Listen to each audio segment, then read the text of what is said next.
moment of silence, and immediately after that, Commissioner Williams will lead us in the pledge of allegiance to the flag.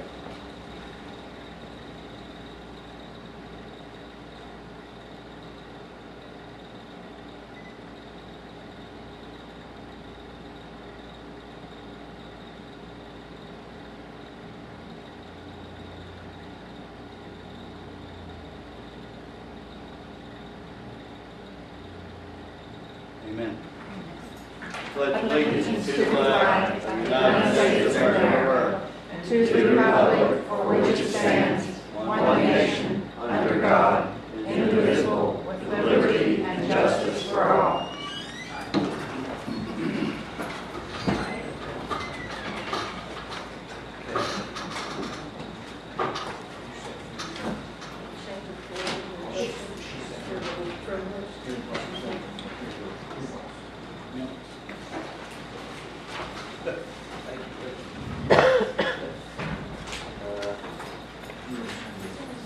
Have you had a chance to read the minutes? I'll make a motion to approve the minutes. A motion's been made to approve the minutes of the previous meeting. All in favor, aye. Aye. All opposed, nay. Ayes have it. Motion carried. Okay, correspondence. I don't have.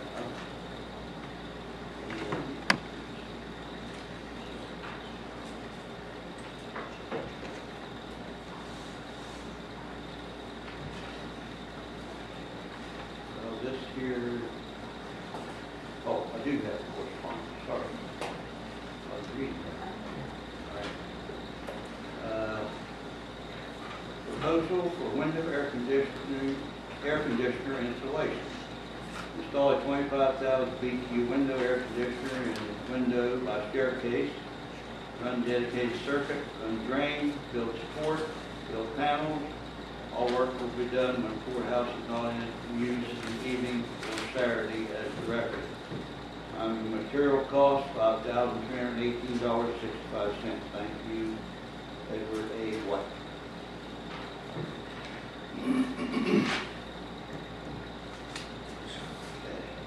That's all correspondence I have. We now have everybody signed the sheet for me. Okay. Thank you. We now have public comment. Thank you. You're welcome. Oh, whose pen that is? Mine.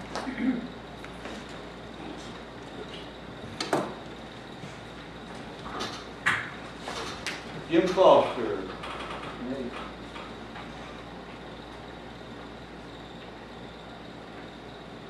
Mr. Scott.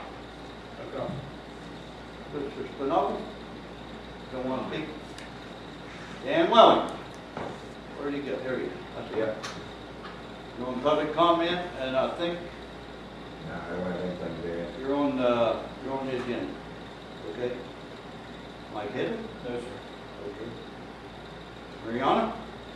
Yes, sir. I have to go over there. You did. I'm timing you too. I have some concerns about the appeal that's set for tomorrow at 4 o'clock.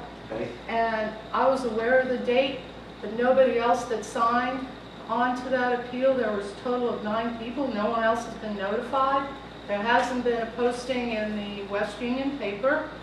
And I feel that it is unfair to the other folks that signed on as a part of this appeal process not to have been notified by either the appeals board or by the floodplain coordinator. Okay, now And you have, it is my understanding from the date that the date of the appeal was July 22nd. I think according to the floodplain ordinance, you have 45 days after that appeal date to act or set up a hearing or whatever. But I realize this is the first appeal that's been submitted, and I also realize, still trying to work some bugs out in the process. But the addresses of everyone that signed are at the end of that appeal thing, so people can be contacted. I do not, and I feel that it should come from the appeals board or from the floodplain coordinator.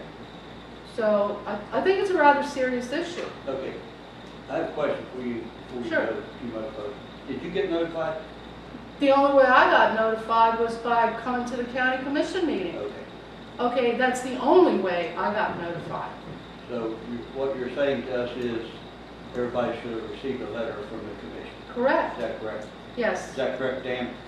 I don't believe that's the way the ordinance is wrote up. I can go over there and review that part of it. I believe it just says that we're supposed to make public notice here in the meeting, commission's meeting or whatever, when it is. And I believe that burden is on the petitioner there. Okay, well then perhaps you should check the ordinance and let us know exactly what it says. I had also sent Dan an email last Thursday, and I believe I had left a phone mail message asking him what was going to be involved with the appeals process, and I never got a response. I don't know. It's my first rodeo. So, I mean, whose responsibility is it? Well, Don Tennant, our attorney, is going to be present to help us out with it there. Well, it seems to me that if I send you an email requesting some guidance, that perhaps you would pass it on to Mr. Tennant and he would contact us. And then, the other question I have is, the 3 appeals committee members are sitting up here. Have any of you looked at the permit that was submitted by JB Oil and Gas? Have you? Nope, I have not. Shirley? Greg? Okay, so the other question I have is, how can you expect, or how can county residents expect to have an appeal judgment made when the people that are making the appeal haven't even looked at the ordinance or the permit? Are they making the decision, or is it going to be Mr. Tennant and Mr. Wellings? Well, I'll answer part of that for you. We rely on Mr. Wellings and we rely on Mr. Tennant to give us information. We will read them. We will read them. We're not trying to get out of reading them. I'm not saying that. Okay. But we rely on these 2 people to guide us. And I'm sure if any of you people were setting up there in this job, you would do the same thing. Unless you're a lot smarter than I think everybody is. I agree with you, but I mean, it's been almost a month. And, for one day prior to the appeal occurring, for none of you to have even, looked at it. I mean, I weaseled my way through that application, okay? And I'm not saying it's an easy thing to look through, but at the very least, there should have been something done at this point in time. And I seriously believe, Dan and Mr. Tennant might be the experts on the floodplain ordinance, but I seriously feel that if people sign an appeal, they should have the courtesy of some kind of a response. Okay, whether it's posted in the West Union paper. Mr. Foster told me there was an article in the Clarksburg paper today. I don't get the Clarksburg paper. And I think somebody verified for me that it has not been posted or noticed in the West Union Herald. So, there's some process here that needs to be tweaked so that the county doesn't put itself at risk, for additional lawsuits or whatever. I mean, I would like to see the process so that it's working to the benefit of the county residents. And out of curiosity, Dan, can you tell me whether or not JB Oil and Gas was notified? Yes, we were. And how were they notified? Through Don Tennant, our attorney. Okay. They get the courtesy, but the county residents do not? I mean, what's wrong with that picture? Thank you. Thank you, Mayor. I would like to comment. At this point, I would assume that we have complied with the floodplain ordinance. I believe so. I'll go over and look it over further before the meeting's over with. I think we have. And if we've complied with the ordinance, just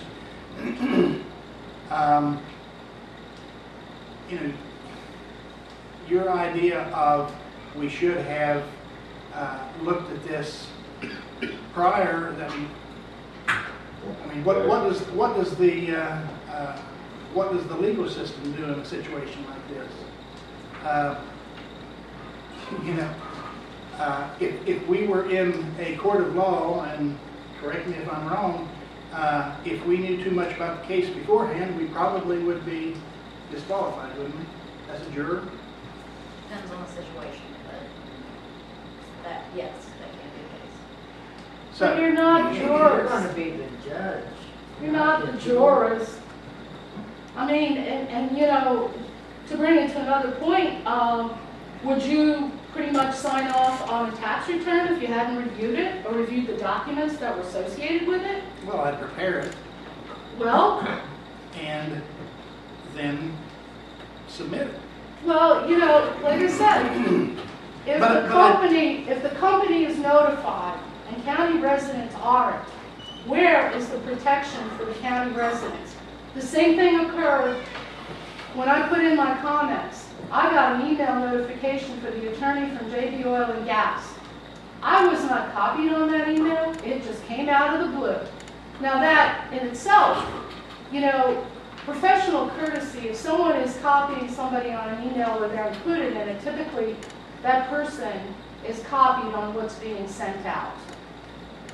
But that's just, Well, I go back to, if we've complied with the law, then, and Dan is going to check that out.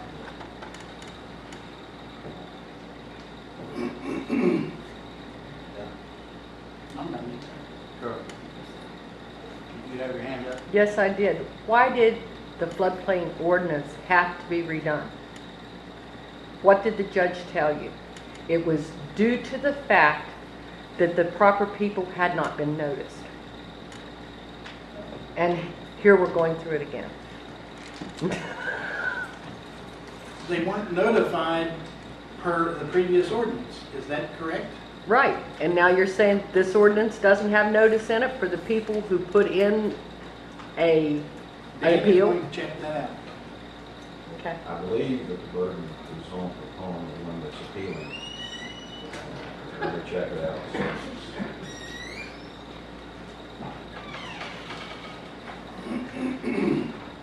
so you know, if that's the case, if the burden is on the one that's appealing, what is the one that's supposed to be supposedly appealing? Are they supposed to attend every public meeting? Are they supposed to scour every newspaper that's published in the area, hoping to find out the date of the hearing?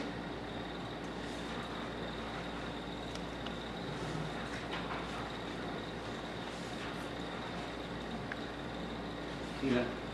Well, I second everything Mayor John said, and I just have one question. What is the protocol to have appeal or to have a amendment on the floodplain ordinance? You'll have to, Mr. Wellings will have to answer that because I can't begin to give you the correct answer, and I won't try to, okay? Unless one of you could know the correct protocol. I don't know. Yeah, according to the ordinance, all we have to do is what we did at the last meeting there, which is make an announcement, give them at least 10 days, have at least 10 days for the appeal. I'll read that part of it here. Whenever a person or entity is aggrieved by a decision of the floodplain administrator with respect to the provisions of this ordinance, it is the right of that person or entity to appeal to the Doddridge County Commission sitting as its floodplain appeals board. Such appeal must be filed with the county clerk in writing within 20 days after notification of the decision of the floodplain administrator as announced at the regular scheduled Doddridge County Commission meeting, which Mariana and other parties did. Said appeal shall be served by the aggrieved person by regular mail on all interested parties on the date that said appeal is filed. She brought it in, handled everything to the courthouse. Upon receipt of such appeal, the Floodplain Appeals Board shall set a time, date, and place not less than 10 nor more than 45 calendar days for the purpose of the hearing the appeal. We set our date at 11 days. Notice of the time, date, and place of the hearing shall be given to all interested parties by placing an announcement of said hearing date, time, and place on the agenda of the next regularly scheduled Doddridge County Commission meeting. Notice to be announced the date, time, and place of the appeal hearing not sooner than 10 calendar days from the announcement date at which time all may appeal and be heard. So we had it the last meeting we set it, and it'll be 10 days tomorrow since the 11th. Determination by the floodplain appeal court shall be final in all cases subject to any appeal to the circuit court of Doddridge County, West Virginia, or any other court of competent jurisdiction. So we've done everything that this says we should do. Maybe we should be saying we should be doing more, but we've done everything that it says. You know, the points they brought out are well taken. Perhaps there should have been certified sent to the different parties involved or something. I have a question though. How many appeals were submitted? One signed by multiple people Yeah. or? Yeah. Okay.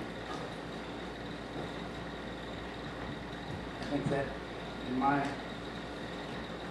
that covers. Since we didn't know that and did not notify the other people, could we change that date from tomorrow to give us time to notify the other people? There are several people already involved with getting here tomorrow. I don't know that we could reset that and get Well- everybody together on it or not. Right. You know, I mean, they've already committed to their schedule. We've already made that announcement. I thought, But, okay, well, what I don't understand is, if you already made the announcement, why was a special effort made to contact the attorneys for JB Oil and Gas? And a special effort wasn't made to notify the county residents. Yeah, I believe that was a mistake, although we have So- done what's said in the ordinance and we have done everything correctly by the Right, ordinance. I- I agree. In hindsight, yeah, I think there should have been something more probably done. Yeah. That would, you know, above and beyond what the ordinance said. Because But we have done what is said there, and I know that there are people traveling great distances that have changed schedules to be here tomorrow. So, but they had time, they had time, you know. they had time. well, you've done since the last meeting. I know, I have because And are you not in contact with these other people that you are in, I as a wasn't. group in on this appeal with? Okay, well, I wasn't aware that it was my responsibility to contact them. And my feeling is still that if tenant is taking out the time and effort and energy to contact the attorney for JB Oil and Gas, I would think that the people signing on the appeal should have the same courtesy extended. So if JB Oil and Gas attorneys are getting contacted, everybody that's involved should be contacted at the same time. I mean, that's just my own, it just seems like that would be the right thing to do. But you said you followed the nature of the ordinance, and perhaps the ordinance should be modified to include that all parties, including the attorneys, et cetera, as well as anyone filing an appeal, get some kind of written notification so that there isn't the illusion there's preferential treatment for certain groups and not others. Point well taken. I mean, Thank you. you're welcome, and thank you for listening. Well,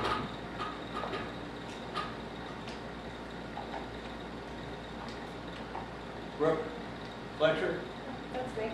you wish to speak? No, thank you. Okay. Mike Zorn? Andrew Beaver? Yes. Stand up. I just have one question. Do I have to go over there? You please do. Everybody can see you over there. They can't see you in that corner over there. That's why I stay there. This question's for Beth. Where are we, or are you in the process of scanning all the documents and getting them ready to be put online? We're scanning every day.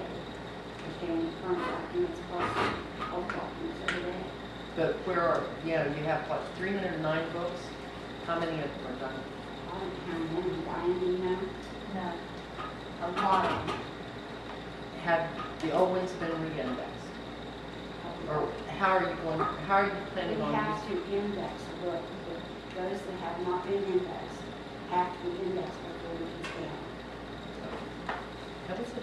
I mean, they don't actually have to, but it works better if they do. Tammy, when you go in the vault, everything that has a green sticker has been scanned in. Okay, thank you. Kay Hudson, No. Brooke Fitzgerald, Dwight Moore, Debbie Thompson, Diane. Okay. That ends Okay, we'll go to new business. Item A, courthouse hours.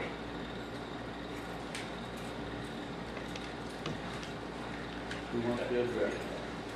I would ask that we go into executive session, but I did want to point out, and I hope nobody kills me, item F, Mr. Alexander's here to speak to you about that. He has a personal family emergency and needs to leave town immediately. I didn't know if anyone would object to him taking that up quickly.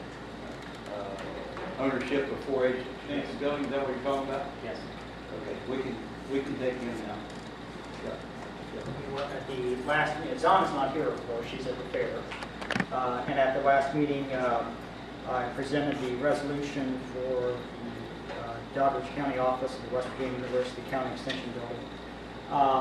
And we wish to have the prosecutor's office review the resolution with me. We did. We made a small change indicating that as long as the building is being utilized by the West Virginia University Extension Service only during that time, then it will have a sole use and occupancy of the building. So if they do leave, then that would change. But other than that, everything, I think, I don't speak for the prosecuting attorney's office, but we did meet and discussed it, and that's the one change we came up with.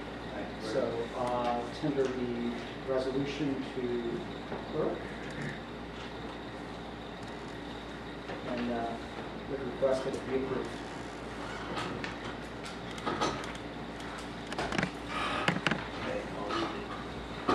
Resolution on the use of the Doddridge County office of the West Virginia University County Extension Building. Whereas the Doddridge County 4-H Foundation Incorporated raised funds for the purpose of a building for the Doddridge County office of the West Virginia University County Extension Service. And whereas through the generosity of individuals, foundations, city and county government, the funds necessary to purchase the building were raised, and whereas the Doddridge County 4-H Foundation Incorporated requests that the title ownership be held by the Doddridge County Commission, and whereas it is the desire of the Doddridge County Commission to provide the building for the sole purpose of housing the activities of the Doddridge County Office of West Virginia University Extension Service. Therefore, be it resolved that the Doddridge County Commission recognizes the efforts of the citizens of Doddridge County in its support of the activities of West Virginia University Extension Service, including 4-H Community Outreach Service and Agriculture and Natural Resources Development. Be it further resolved that the Doddridge County Commission agrees to aid in the development of the goals of the West Virginia University Extension Service by holding legal title to the Doddridge County, West Virginia County Extension Service building, located 503A West Main Street, West Union, West Virginia, for the sole use of the Doddridge County office of the West Virginia University Extension Service. As long as the building is being utilized by the West Virginia University Extension Service, be it further resolved that the Doddridge County Commission agrees to utilize the Doddridge County 4-H Foundation Incorporated in an advisory capacity for the care, repair, and maintenance of the building, which is to be provided by the Doddridge County Commission.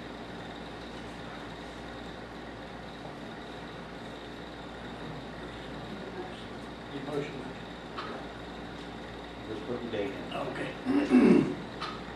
So moved. I will move that we adopt this resolution. All right. Been moved that we adopt this resolution. All in favor, aye. Aye. All opposed, nay. Ayes have it.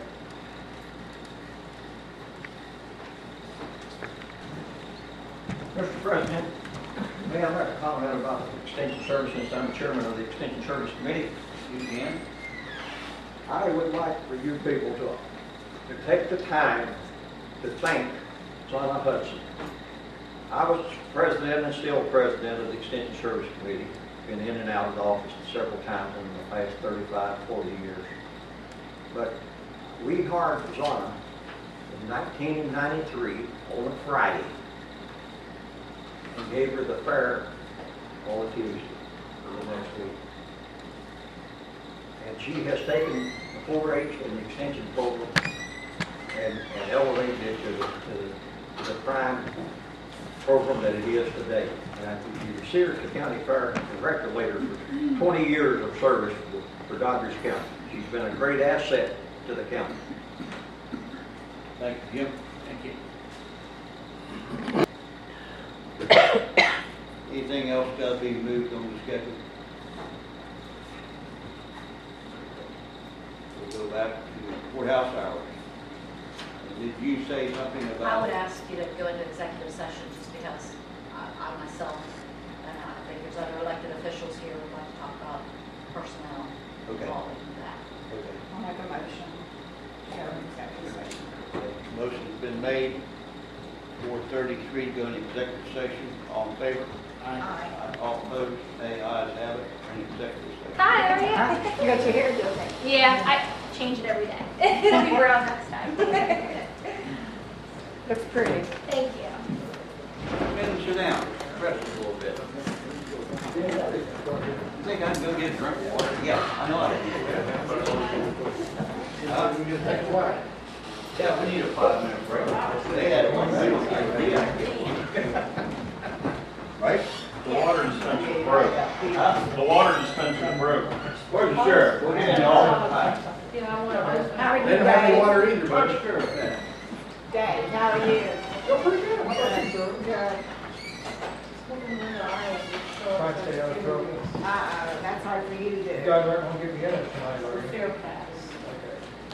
One never knows. One never knows. Diane is supposedly there, she was gonna be there at 5:30, and Linda was supposedly going out.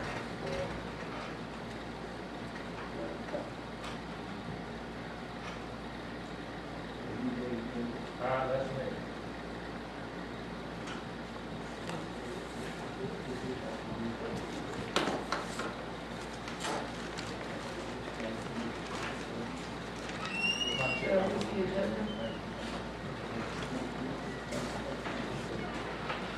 I haven't had my break.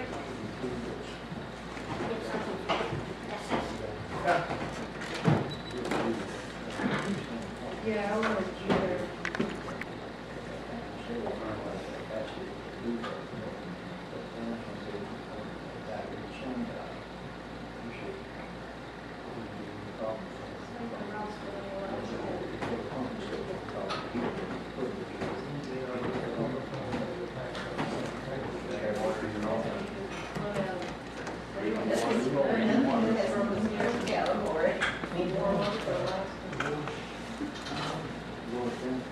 She was on the stage.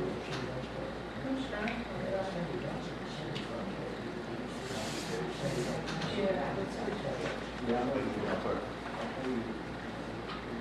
Can't do anything without the clerk meetings.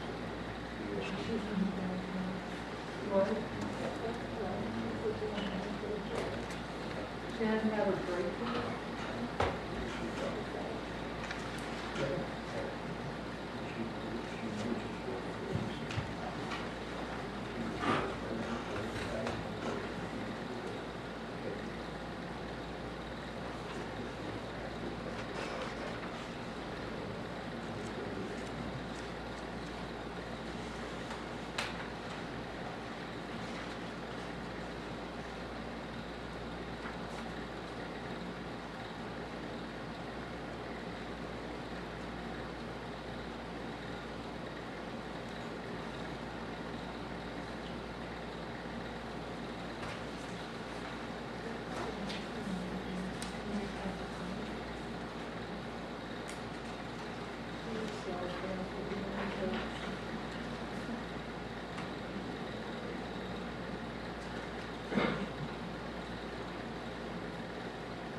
Motion made to go back to regular session, 5:24.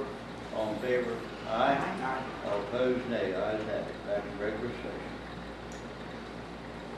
Okay, we're on item B, Rodney Trent. Got a report? Nope. Skip something. Well, don't we have to? Item A?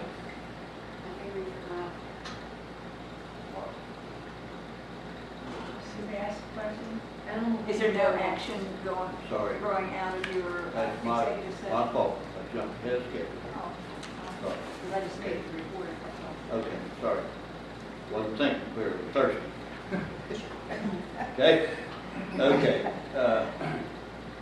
The action taken on the courthouse hours was that the county clerk keeps her office open to whatever hours she needs to keep it open to accommodate whatever needs to be done. Everybody else's office remains the same. Is that correct? Is that correct? Okay. What days?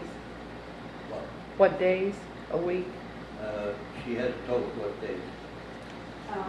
I'll talk to the girls and we'll let everybody know before we start everything. And I'll put something in the paper to cover the committee. So this will be on the future agenda? Yeah. Okay.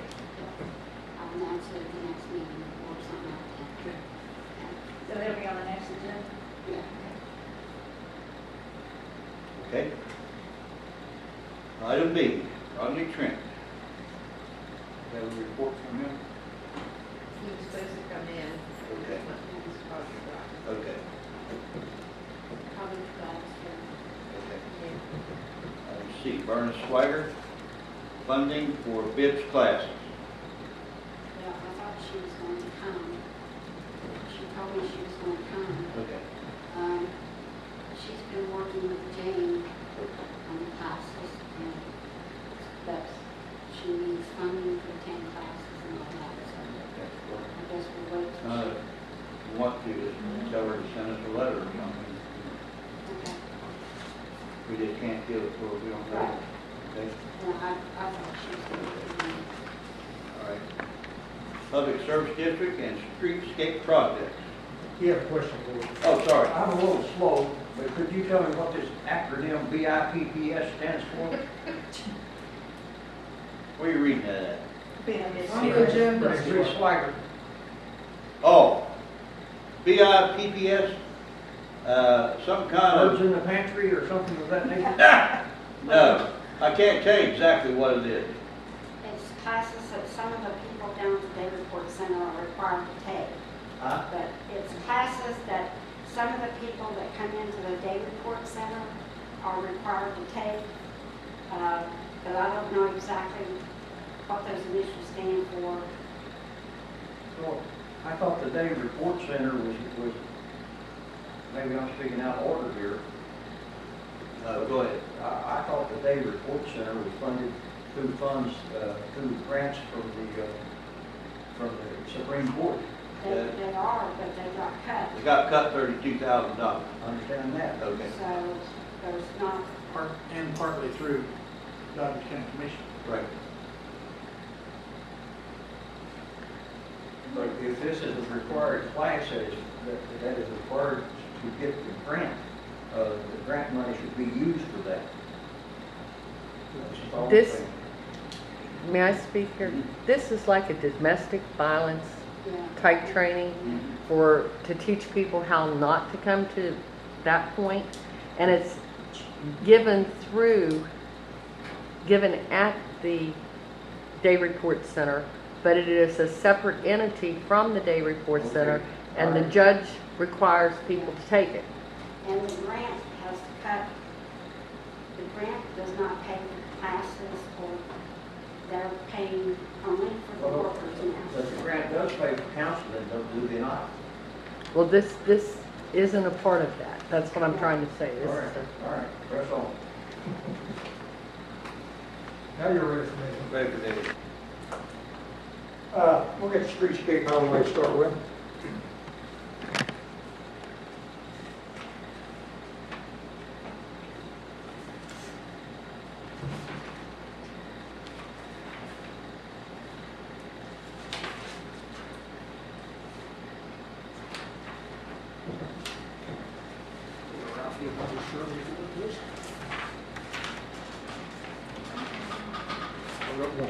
One extra.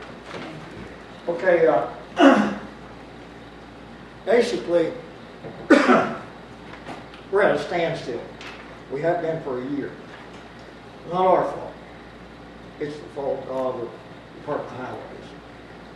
They have, I think, 2 people that's looking at all this stuff, streetscapes,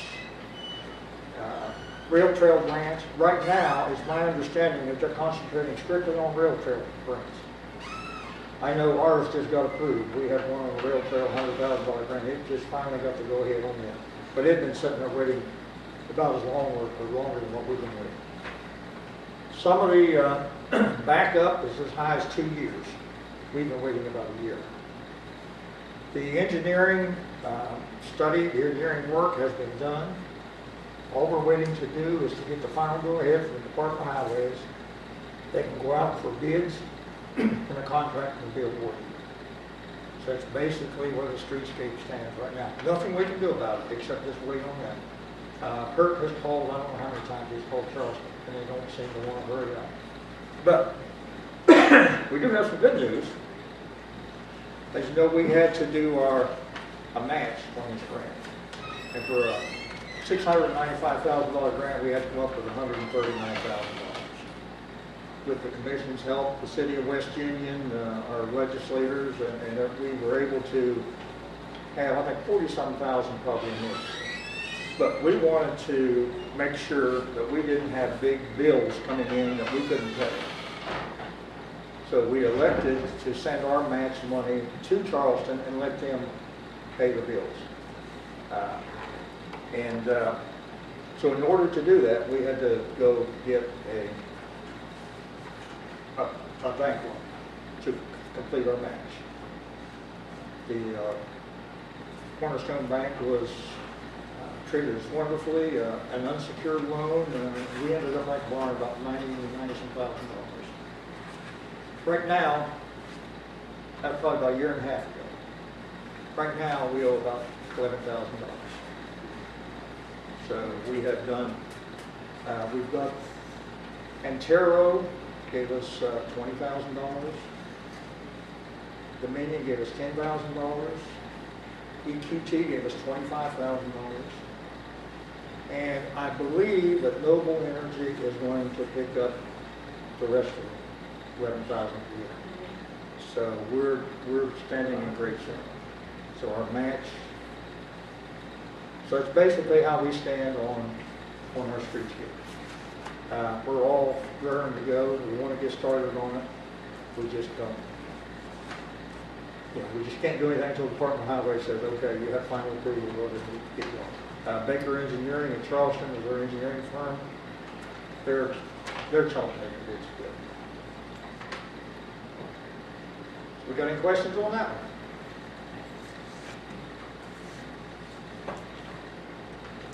Okay, PSD.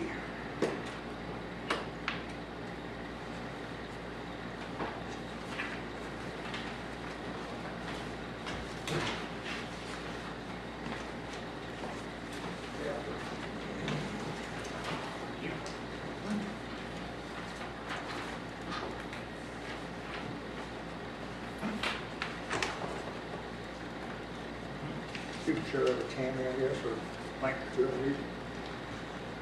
Okay, I broke this down into how our board stands, financing the projects that we're doing, our training. Board members, right now we got a full board. We've got 3 people. Tomorrow we may not have.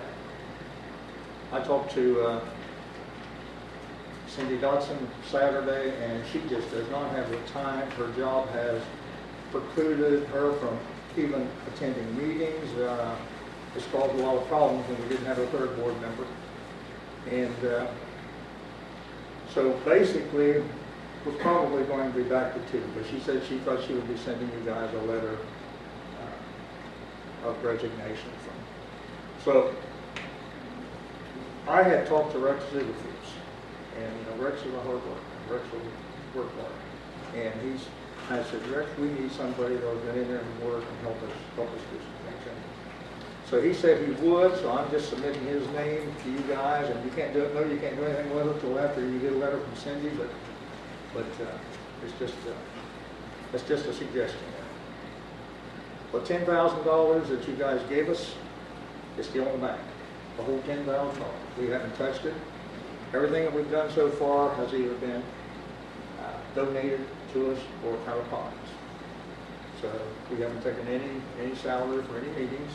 There hasn't been a whole lot of cost, so it isn't a hardship on anybody. But we're just trying to keep that money for when we do need it, we'll have it. We elected to go with the first project with the Malitas, Big Isaac, Greenbrier, Long Run area. We did that for several reasons. First of all, it was the one that was recommended that we do by the 2010 Water Resources Study. We have a ready source of water from the Sun Valley. There's a preliminary engineering drawing already completed on that particular project. And it has probably our largest potential customer base, and if it can give us some paying customers. So that was kind of the criteria that we used. I've heard rumors that it was because of Amy Swan. I have never talked to Amy Swan. I say never, I used to work with her, but I haven't talked to her in years. So it had nothing to do with Amy Swan. But I had heard that rumor, so I'm just putting that at rest. That had nothing to do with it. Just because we selected this particular project doesn't mean it's going to happen. We have got to get the people in the community to say, hey, we want the water. So in order to do this, we have 4 volunteers that are out there right now working. They live in that community, they want water, and they're working trying to collect signatures from property owners in that area that's saying, hey, we're willing to hook up to the water system. And it is free. If we don't have paying customers, first of all, we're not going to get the grant money to do it. We're going to have to show that we do have customers and that people want it. So there's a lot of work involved in this. And without a full board, you can't really make, you've got to have at least 2 board members. And for a while, I only had 1, so I couldn't make any decisions. I could just go out and work a little bit, and that was about it. But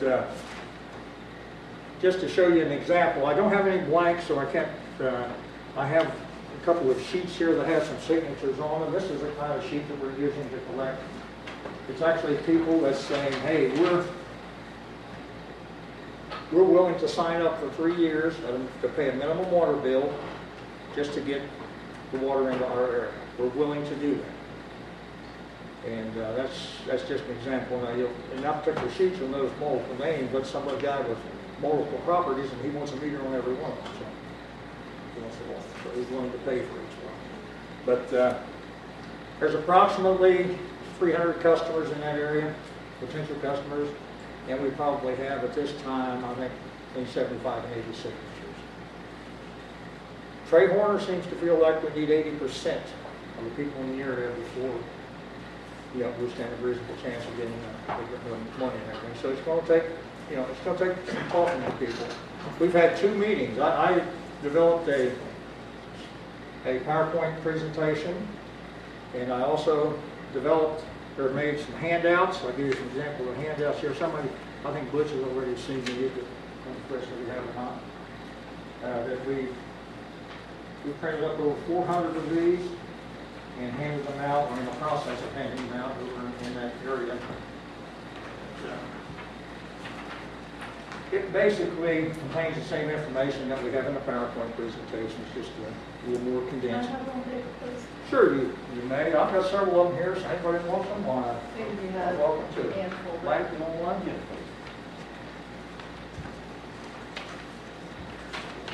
Tammy, you have one, don't you? I believe, I think she That's has the one. same one. Don't you have one?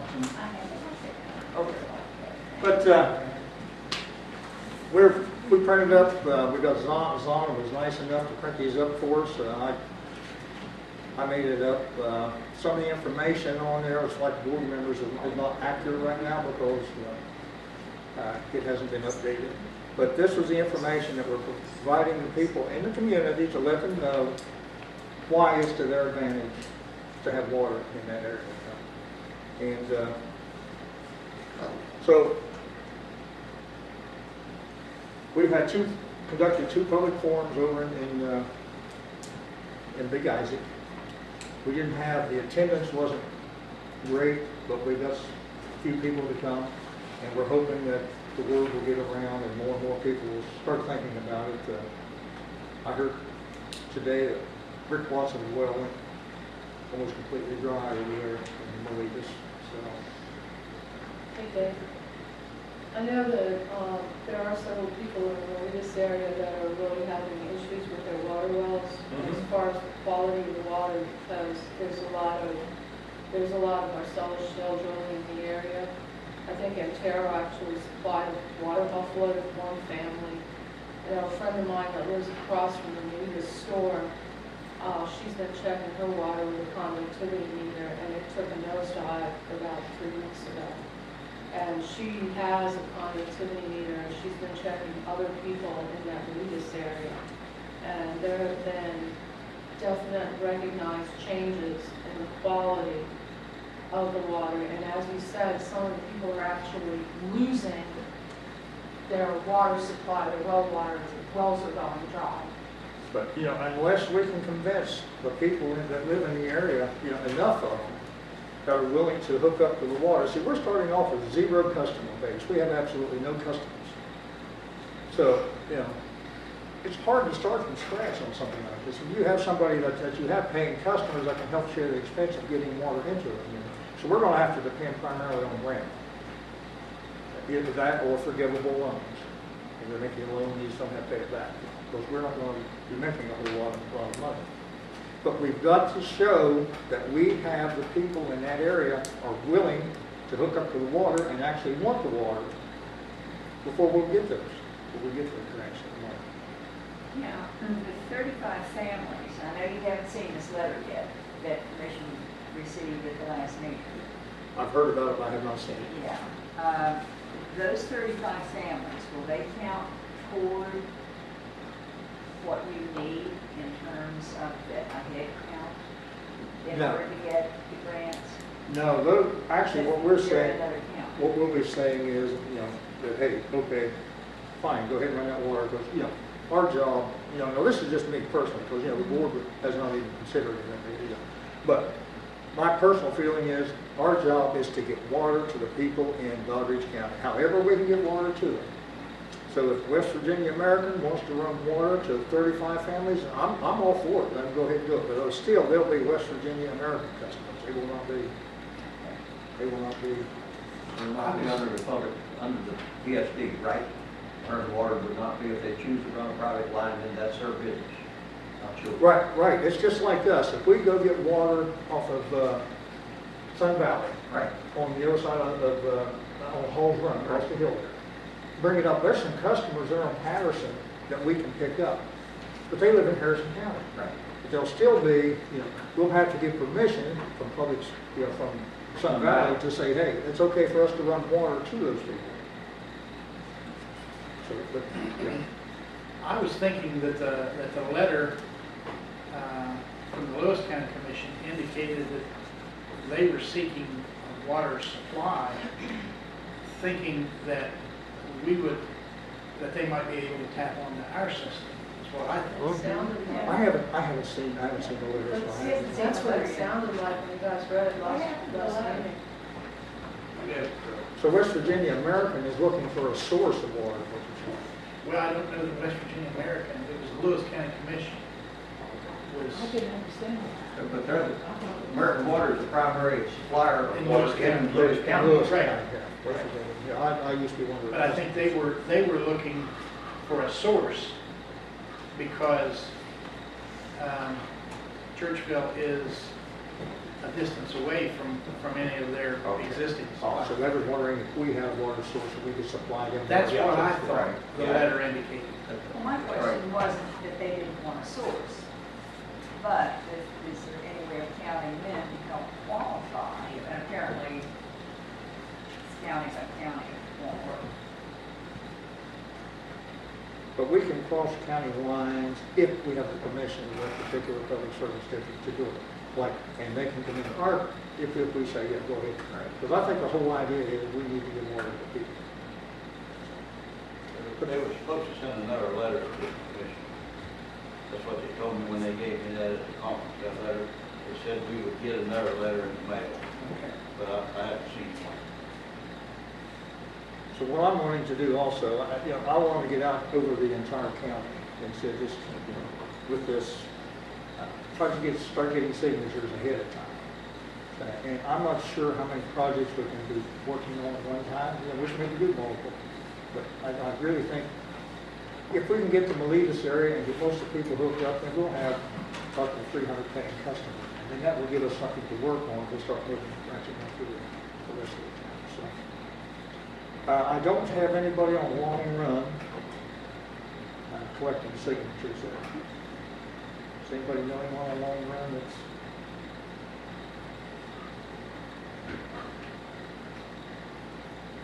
So I'm going to have to work on that. I know a couple of people that live over there. In fact, I have a relative over there, so maybe I can get somebody that's to work.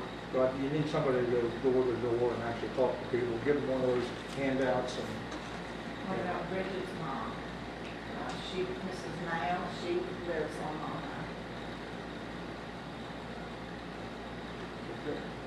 yeah, we just, I know Josh would go over there too. So, we might be able to find somebody over there. I just haven't got anybody yet. But that's basically where we stand.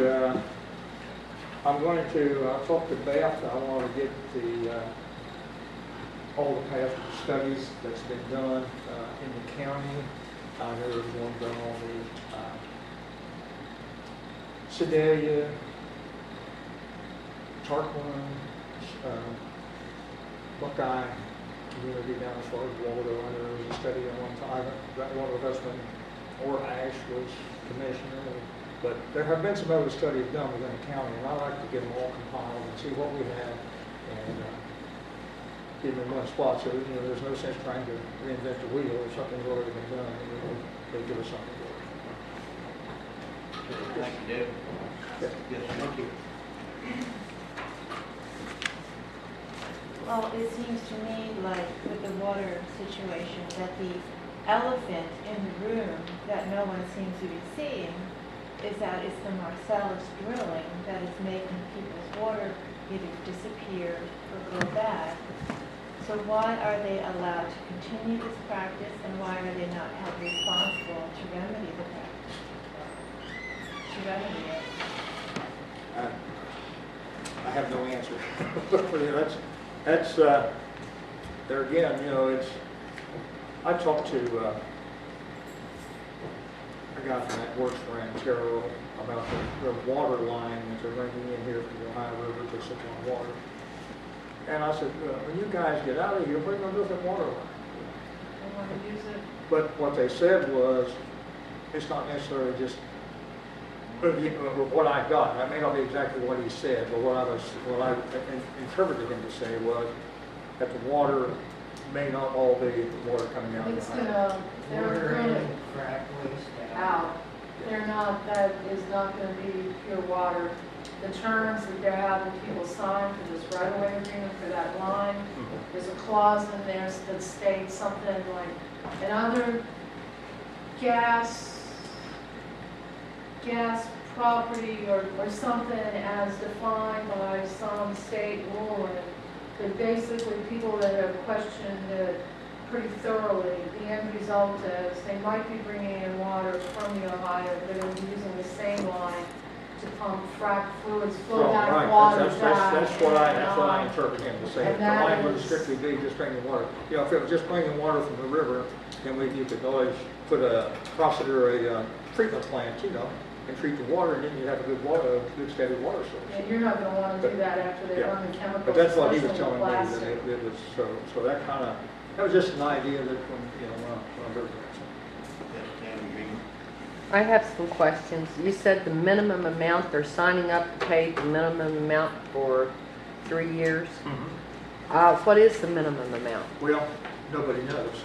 That'll be set for the public, that'll be set by the Public Service Commission. Are However, they, if they find out that they can't afford the minimum amount? However, based on Trey Horner made this up. Okay. And Trey Horner's got a lot of experience. And based on this, he estimated it to be a minimum of $30 to $35 a month for 3,000 gallons. That'd be a minimum. Okay, what about the park? Are you going to do anything out there? The Region 6 had a study done. They had people to go out and do the, go door to door. They had everything ready to find out that the people made too much money and couldn't get the grant money. Okay? Is the PSD going to take that project over and get it to roll into where our park has good water? Eventually. Region 6. I just don't know. The problem with Well, why aren't they hooking up with them? Because this is our water provider now for the county. The problem we have, well, the city can't do it without our ability. Right, now, because they're going into our territory. right. You're the But- provider. The problem with that is, if the first project we take is to run water to the park, we got one customer. Okay, There's- one, there may be a Yeah. few, there may be a few houses out through there, but the main customer is gonna be the park. There'll be a few along there. Okay, then you're gonna have somebody, you're gonna have to have a vehicle, you're gonna have to have somebody hard to read the meters, you're gonna have to, even though it might only be part-time, there's gonna be a lot of expenses thrown in that. And that's the reason we need some paying customers Okay. initially. My third question is, what's your meeting date? The meeting date is the third Thursday of the month, 6:30 at the Lions Club building. The last couple of months, I've only been one person, so there's no sense having a meeting. I did have, a couple months ago, I was the only one there, so when we showed up, I had those guys from Melia's there, so we had a working session, and Trey Horner was there, and we discussed what they needed to do, collect signatures and things like that, so. But, that's what I say, we need the board in order to have a meeting. But I've got the building reserved the third Thursday of every month. Okay. Okay, thank you, Dick.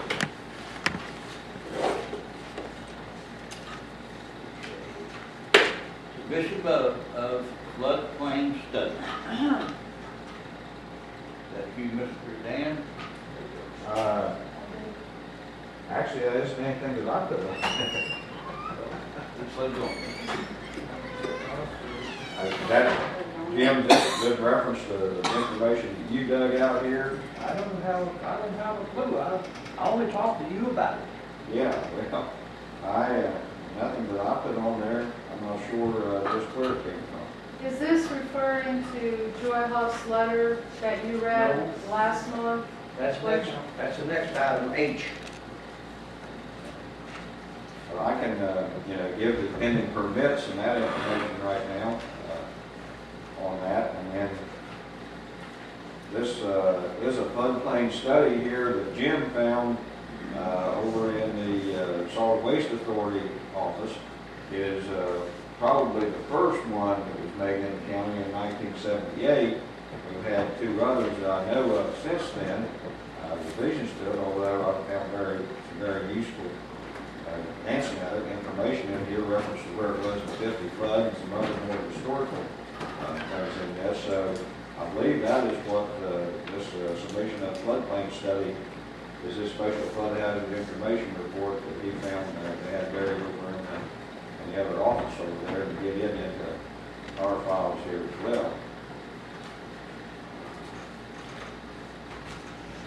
Which would be a good idea. If, like I say, we have one that was done and I think 90 or 91, it's more in depth, and then one that was done in 2011, which is even more in depth than the previous ones. Although it's interesting as you look at them, there's useful information in the old ones that's not in the new ones. So, yeah, I think it is a good idea to have them in the files over here. It's possibly in there someplace and got lost through the years. It's been, like I say, this is October 1978. So yes, I think it should be submitted to be entered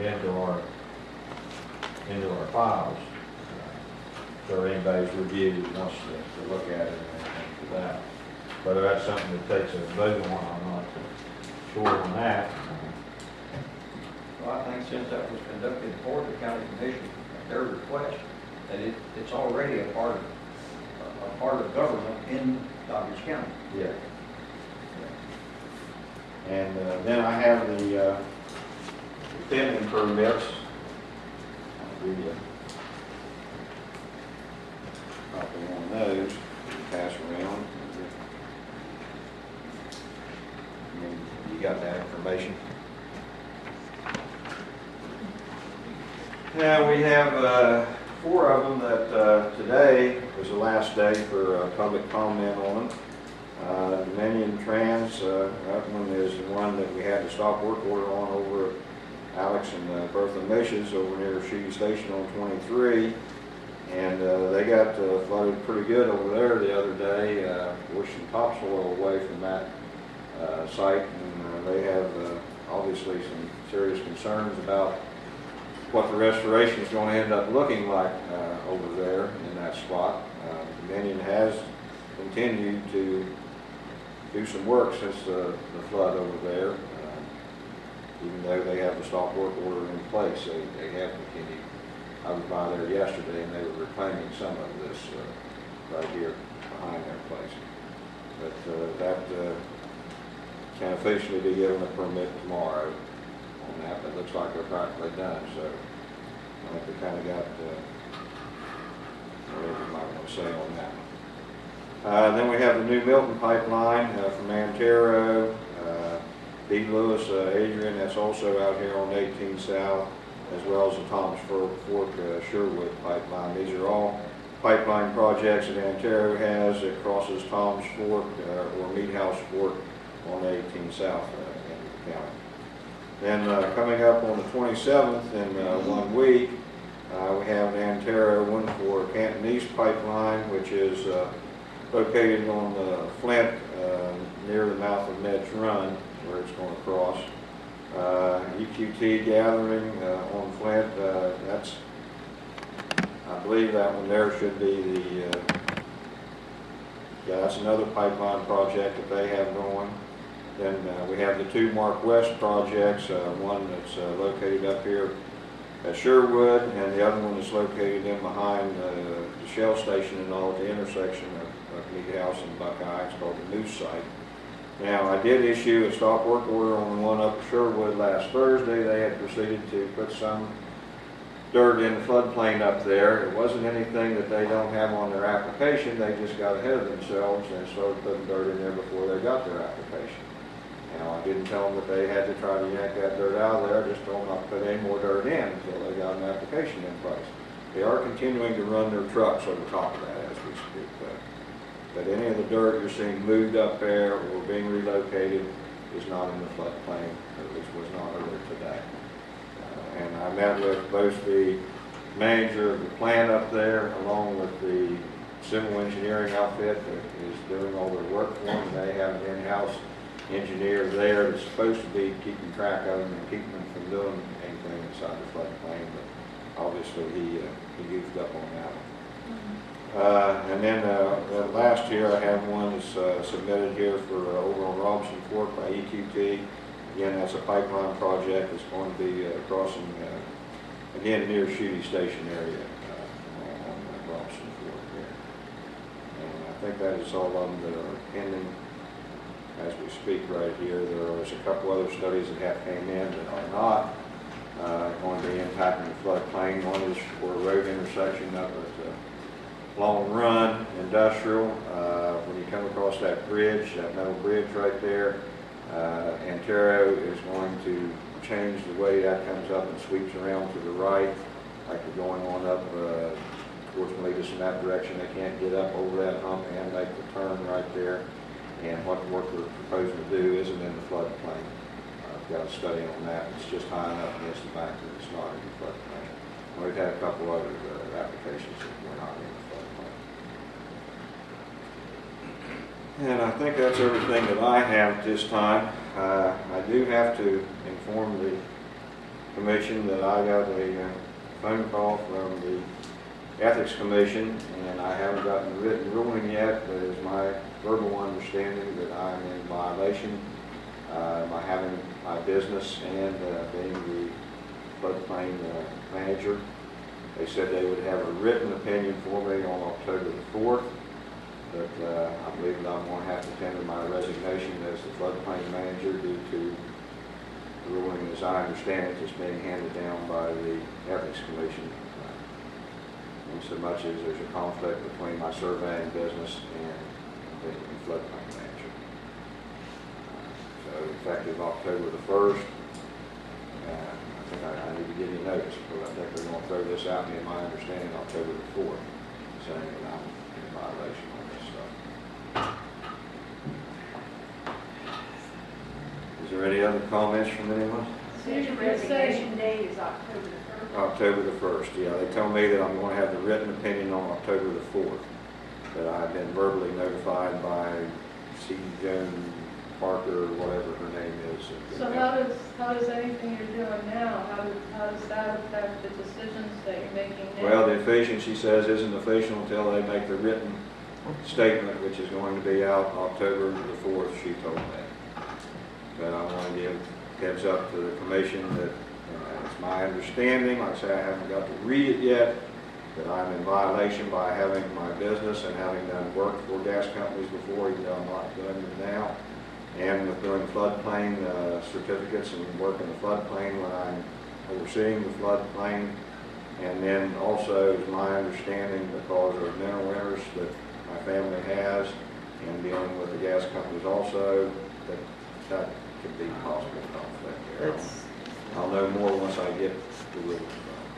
Excuse me, Dan, but owning minerals and living in Doddridge County is like having an extra hand. It's like the judge upstairs owning minerals and dealing with the oil and gas people every day. Yeah. And that question was asked a long time ago. I don't see how they can get you on the minerals.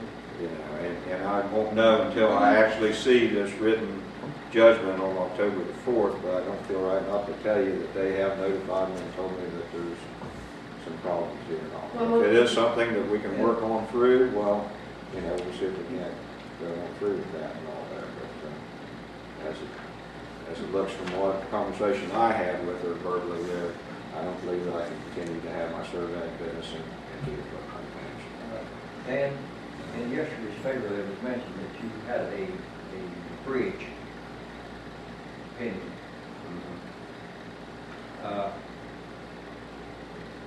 I believe, is this across a stream? Yes, that was a bridge that she was making reference to. Is this a temporary bridge or a permanent bridge? No, this is a permanent bridge. Okay, under the Harbors and Rivers Act of 1898, the U.S. Corps of Engineers are the only people that can issue a permit to cross a stream. Now, whether they've done that or not, I don't have a clue what other permits.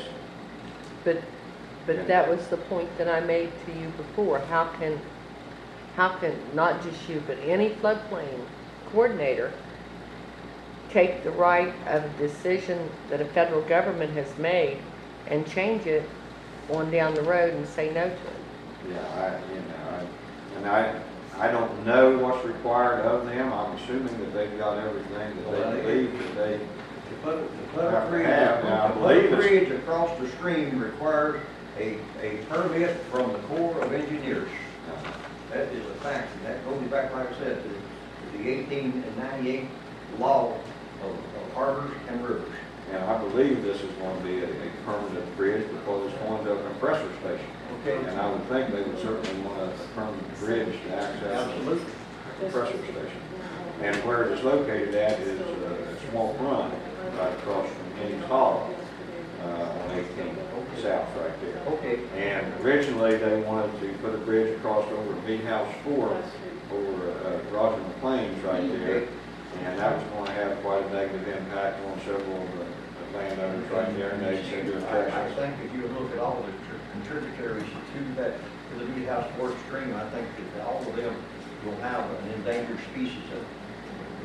But I denied that, and so they decided to come across the ridge from the 18th side over to the compressor station there. you know, I don't know how I can have the knowledge or You can't. monitor all these other, you know, divisions and You everything can't. there.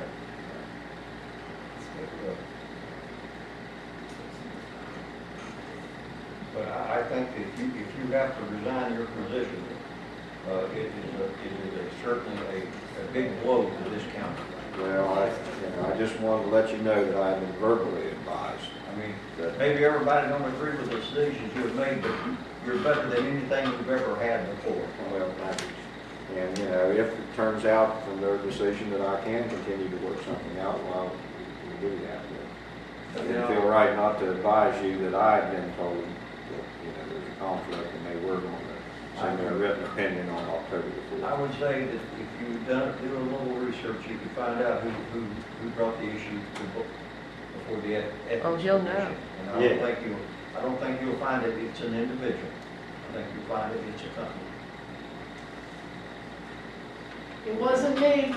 I can tell you it wasn't me. Thank you, Dan. I know this is, Clear to that. Dan, I know this is probably probably an unnecessary question, but you would have two options. One would be giving up your survey business. I believe so, yes. Now, I'm not sure if That's- I have that's to not entirely, that's why I need to see their written, you know, opinion. If I have to entirely give it up or just totally give up any parts of it that could possibly overlap, you know, with the floodplain. Well, Or Yes, could it- you recoup And yourself? she wasn't real anxious about writing this thing and wasn't confident, I guess is the term I might use, with the decision the commission had made, that it was the commission's decision and she was up to her to write their opinion for her and she was going to give them the opinion, with my understanding, as of the October 4th. wouldn't, if this be true, what they're telling you, wouldn't you be, as an elected official, as the county surveyor, and a business, wouldn't that be the same conflict? I asked him, you know, if that was a conflict, and she said no, that the, you know, then the county surveyor, she didn't see any problem. Well, now, if a gas company or some individual or so forth that came before this county court with a legal precedence to determine a property line and so forth, same difference. I tell you what, the people that get down in the ethics, they get carried away. They get carried away with a lot of their rulings and so forth, and they're not above appeal. They're not. But I'll have to, you know, see just what that ruling is, so I don't know if I should say okay, October the 1st. I think it's a bad date, but I can assure you that you've been fingered by the companies. Oh, no doubt about it. Well, can he not just recuse himself from, or That's stop what- from that place Yeah, forward? yes, that might be a possibility. And not do any work for the oil and gas companies? Yeah, exactly, and I haven't done any while I've been a surveyor, or while I've been a floodplain manager or anything there. And then, you know, possibly, and, you know, on other matters such as, okay, EQT's got the lease on property underneath my house and on the family farm and all that.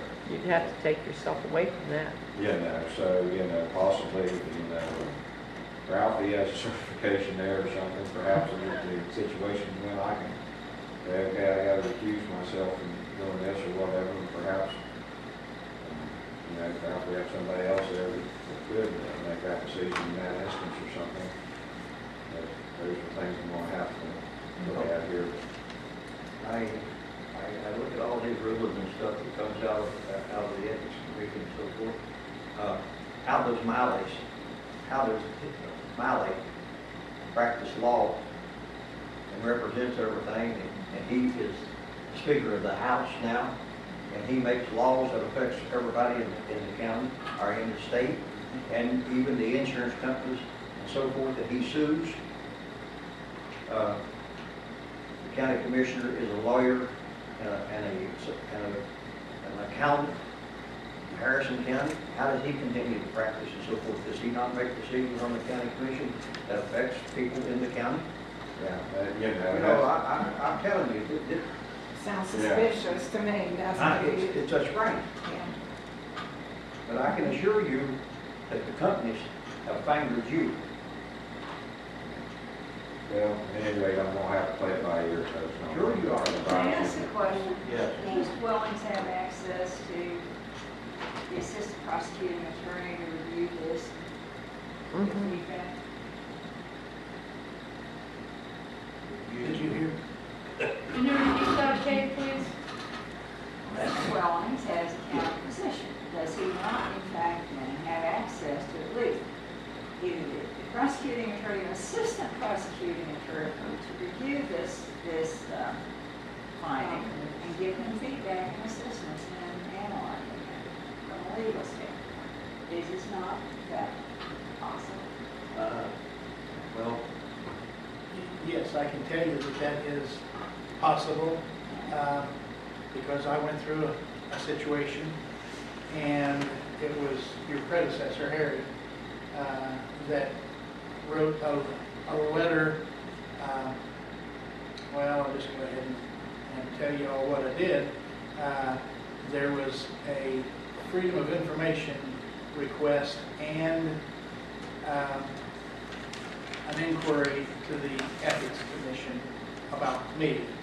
And I'm a tax preparer, and it was about, it named specific people. And so what I did through the collaboration of Mr. Montoro was to refund any monies that I had received this past year for the various named people, and then I even expanded that somewhat to people that I thought might come before the commission. And to date, that was back in January, February. To date, we haven't heard anything. I haven't checked, and when Harry left, I asked him, and he said I haven't heard anything back from the Ethics Commission. But it's a very similar type situation. That he actually wrote a letter on your behalf to the He Ethics Commission? wrote a letter to the Ethics Commission, yes. Asking for a ruling, did he not? So Mr. Wellings has access to the same type of service, right? I would certainly assume. I would think you would. But I'll know more once I get that October the 4th written. Didn't you get a letter from them that stated what the concern was? No, there was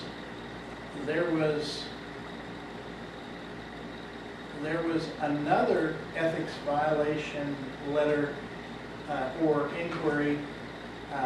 It had to do with my sitting on the Ambulance Authority Board of Directors, and I received a letter on that. I received a notification on that. But this other, I haven't heard anything. And as to my knowledge, the prosecuting attorney's office hasn't heard anything.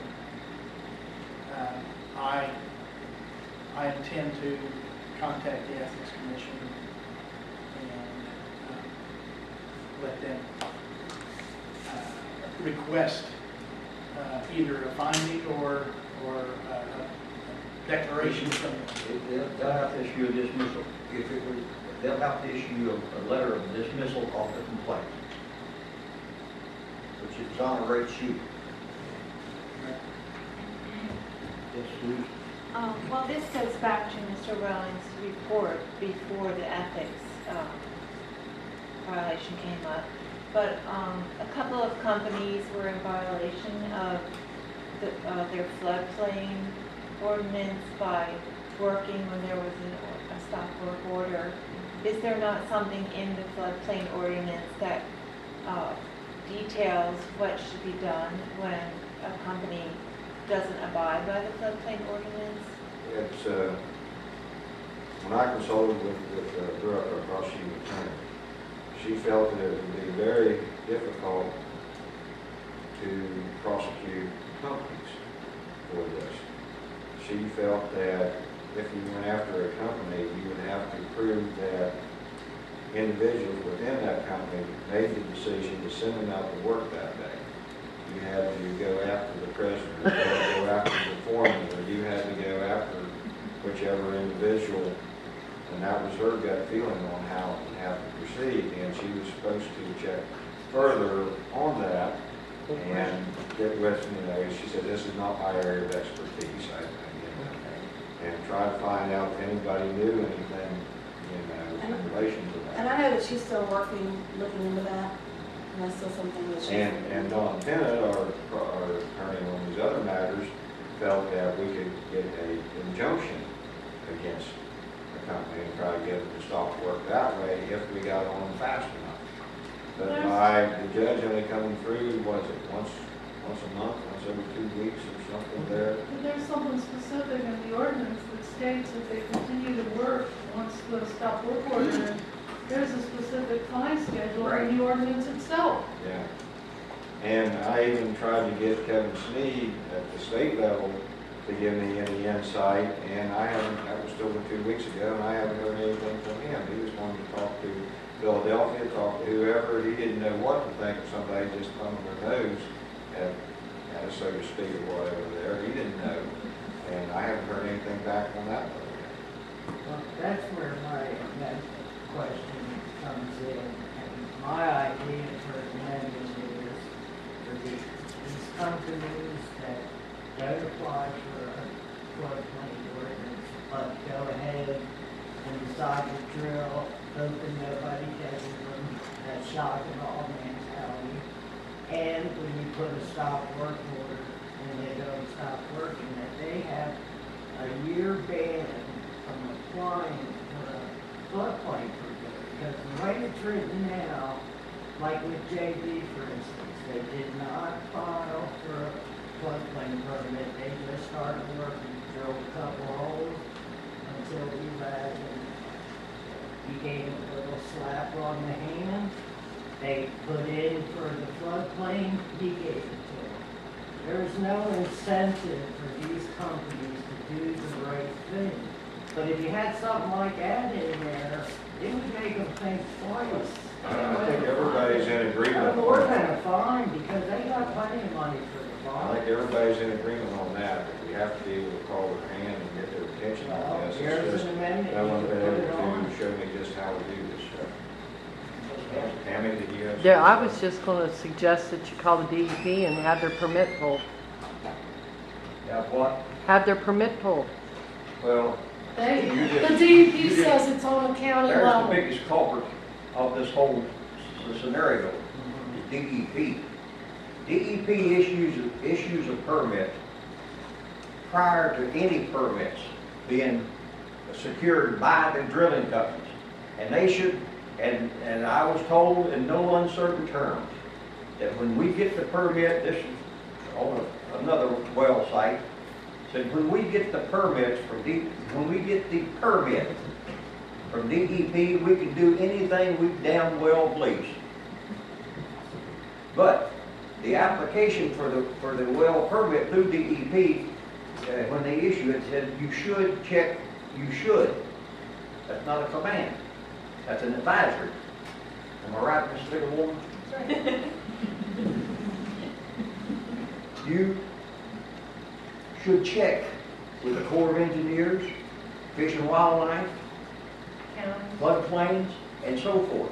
But those things should be signed off on before DEP takes their $5,000 and issues them a permit.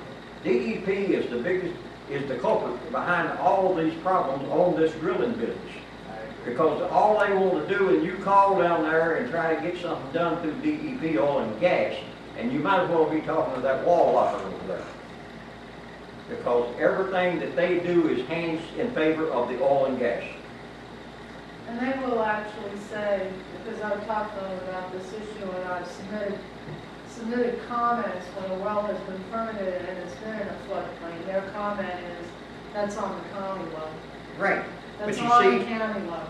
But what I'm It's saying like, is, it's the that should circle. have been resolved before the permit was ever issued. If we have in Doddridge County, you're required to get a floodplain permit, and if you haven't obtained the floodplain permit or have official documentation that says that you are not in the floodplain, then issue the permit. If you're in the floodplain, you have an approved floodplain permit, or you don't get the drilling permit. But state government, DEP oil and gas, is as crooked as a barrel of snakes. Who goes to Colorado elk hunting? Just hold on a minute, don't do that. Okay. Well, legislators. Okay. They what? Okay. What did you say? I said, who gets to go to Colorado elk hunting? Dan and I do, but Yeah. we pay for it ourselves. Pay your way. I hope I get to go. I'll put your name in the pot. Let's go to revision of FEMA map. Who's got that information? Those two things are all together in Joy's letter, and she's asking you all to do something. And it's in this letter that she submitted that we did last time. Is that the same letter that was read the last time? Yeah. Yeah. You have to put it on the She's agenda. asking you to do Huh? something. They had to put it on the agenda. Right. And what would they, the engineer that done the study in there, which has cost us $10,000+ is he identified some areas that is not on the floodplain map that should be corrected. And it has to go through the floodplain manager for him to petition FEMA to correct the map. And Mr. Gilbert has the study that will confirm his findings. That's what we're asking for. Okay, so we have to direct Mr. Wellings to do this? Yes. Okay, so I'll need a motion. So moved. Okay, Mr. Robinson made a motion, direct Mr. Wellings to take care of that. All in favor? Aye. Aye. All opposed? Nay, ayes have it. Motion is carried. Good. I'll take care of that, Dan. Thank you, sir. You have to get Gilbert's study. Do you have it? Pardon? Do you have Gilbert's study? Yeah. Okay, send it on. County website. Who's reporting on that? Mr. Boyer made a presentation last time. Yes. And so what you all want to do about West Virginia? Thanks, Dan. Thank you. Yes, Dan. If I recall, he was to get some costs Right. back to us. He was to get some cost, some We did- figures back to you people before you took action. Yes. I think that's what We haven't got that yet. that's what it said. Okay, now, The minutes should reflect that. the lady that lives in town here, Fran, I don't know her last name. Stewart. Huh? Stewart. Does she not do the same thing? Does she not do this same type of work? What you would have to do, if you pardon me, Yes, pardon me. okay, you'd have to take both proposals and lay them down side by side, because what this man said really had to do with the fact that he was gonna do, they were gonna do, this organization was gonna set everything up at no cost. For free. Okay? But the charges would be for access and storage. Okay? And so you'd have to lay down what Fran's proposal would be and compare the two. I'm of the impression that Fran does charge for setting something up. Perhaps. But in terms of, anything's $1 a hit. That could be a lot of money. Okay, $1 a hit, and something like $200 to $400 a month storage. I don't know, where Fran would be on that. So seriously, you're going to have the proposals, lay them down side by side. There. It was my understanding that it was $1 per, Yeah. yeah, but that would be paid by Was my understanding, by the user rather than by the county. No, No, that's- that's not the way they work. That's the way a website works. okay, and the thing about the credit card thing, if you look at, if I go on Yeah, the credit card, you 10 times in a day, okay, and pull off one page each time, I'm going to have to pay my dollar per copy. I'm going to have to pay their dollar charge for use of the credit card, plus a 2% override that goes to them. Okay, so that would be times 10 every day. In other words, it would more than double the copy, the charge of the copy. What they do up in Harrison County, if I want to do do work on the internet and make my own copies, I come in and I make up a deal with the clerk, we sign up for it, and they bill me every month, okay? Or I call in and I say how many and send the check in. That takes the 2% overcharge and the dollar a copy also off. I suggested to you guys before that you need to talk to Harrison County. I did find out that Harrison County has their own in-house system. It doesn't use what this guy used. I was told to tell you all whenever I talked to a couple different people about it, he needs to show you how many other counties have this and how much it's costing them a month. Well, what was that $100 for? That's for the storage. depending on how much you store. It could be 100 or 200 a month. That was a very non-specific parameter of cost. Yeah. Well, Tammy, what you're saying then, the cost of copying Would be about double what you're Yeah. paying now, Yeah. plus the 2%, over. plus the 2% processing fee. Mm-hmm. Yeah, I've been working on stuff here, has a hose running over my little building, and it's leaking over there. And somewhere it's going in underneath, and it's turned off. Is there anyone that knows how to turn that? Downstairs somewhere, so it's up there. It's in It's the, off down there, I don't know, it's going in a window or something back here. Yeah, it's downstairs somewhere, I don't know It's in just the- where it's at. Okay. Open down there, I mean, I'll go come down and look and see. Look at the janitor's room. janitor's room, that's the It's word. locked, y'all go. Look at the janitor's room down there. Okay. Thank you, Dan. Oh, Thanks, Dan. yeah, it's gonna let a lot of water out tonight, it's too long.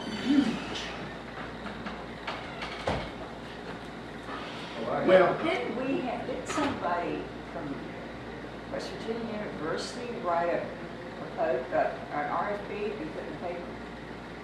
It didn't happen because this other guy came instead, that's who they found. I'm sorry, why did you put the RFP in the paper, take his proposal and what else you get in, and you lay them down and you look at them? Okay? Yeah, that's a good idea. Yeah. Okay. That's a very good idea.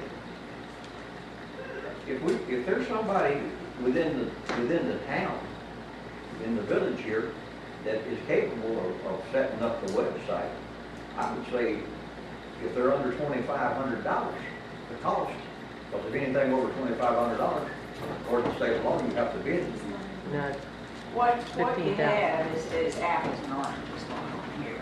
That's why I'm saying you need to, if you put out an RFP, and apparently this RFP exists, put it in the paper, put it in the Clarksburg paper and the Parkersburg paper and the local papers, then see what you get back. Seriously. didn't we discuss that with Zana and Yeah, Dave? Yes. and they just said. you They got- brought the other guy in instead of doing, that's who they recommended. Doors locked. That's right. Can't That's get right. in. That's Well, what they well, I recommend. would suggest you do They're that on not the locking local down. papers. Okay. I don't know that there was a proposal, request for proposal. That was, Dan. What was it? Dan, that never got here's the done. key. There's the key. Well, what did the guy bring Not in? Dan, David. He just was talking. It wasn't, I thought that. May I suggest that you all be in touch with Zana and ask her to turn him on to write in the RFP because he said he would do it, or I don't know what the word means.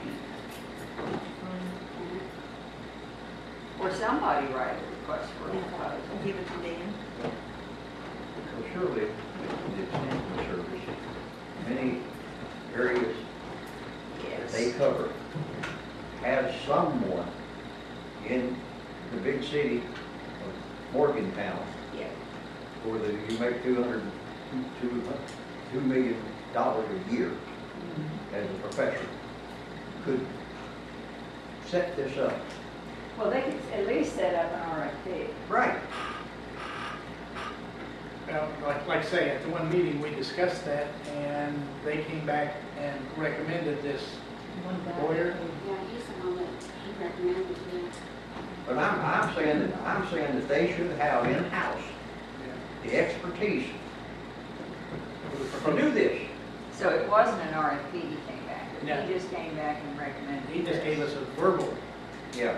and I asked him, he gave examples of, and it didn't sound to me like it was, when he was talking about the number of documents, it didn't sound like a lot of documents for the minimum. And even at the second level, it didn't sound like nearly enough. If we have 309 books, is that what we're talking about, all that information? If we have 309 books, That's just the deeds. That doesn't Now, include the leases, do the you bar. put all the records in this courthouse on that website? Or that if I were to look up a deed, or if I, or. Yeah, Huh? that was that's my what that, understanding. yes. Harrison County's already using it. There are county, Parkersburg's already Is using it. she, Well, I know- are they I know if using? you go online What and order pull up has? a deed, like in Ward What's County or that? somewhere. Is Harrison County, now you say Harrison Harrison County has My somebody in understanding house. is what he Has was talking in-house. about. Okay. But my understanding, that's why I asked for, You find it, Dan? Yeah. This is too much. The, Are y'all gonna get an executive assistant? Because an That's executive down there. assistant can sit down and write up the RFP, okay? I'm sorry. I didn't mean to advance and do that agenda item so quickly. If I'm not mistaken, I think there was some discussion at the county commissioners meeting you all attended in which that was recommended, that you all have an executive assistant. And no, I don't want the job. Okay, let's just set all of that aside, okay? well, he was supposed to get back with us, with some, provide some information. Right. So what? Okay, contact him and we need some more information. So are you all going to consider anybody local? Does Fran know how to do all this? Oh, Fran did DCAAs. Yeah. She's the one in charge, that's why she comes to DCAA meetings. And if I'm not mistaken, Mr. Zorn also is in business. Who? Zorn. Mike Yeah. Zorn. Zorn, So you it might is- be a source. It is not as though there are not people. You know, Monty. we have the talent. We also have Monty Tremont, but Monty's health isn't that good. There are people here who are capable of doing this. That's right. Right. Okay. Oh. I mean, And you the want good part- business? the And good part you're gonna about- try to get business in the county? Okay. The good part about it, if you get somebody local, when you get Fix a it. question, when you ask a question, you get an answer. You don't have to wait. Well, I realize that under this ethics stuff and so forth, you have to be real careful when you conduct business outside of all three of you. I mean, Fran's great. Ralph might. Well, she said Shirley the might EDA doesn't. Can't make a phone call unless you coordinate with you guys what we're, if it's business concerning this court. It's a sad situation, but nevertheless. Well, why don't we ask that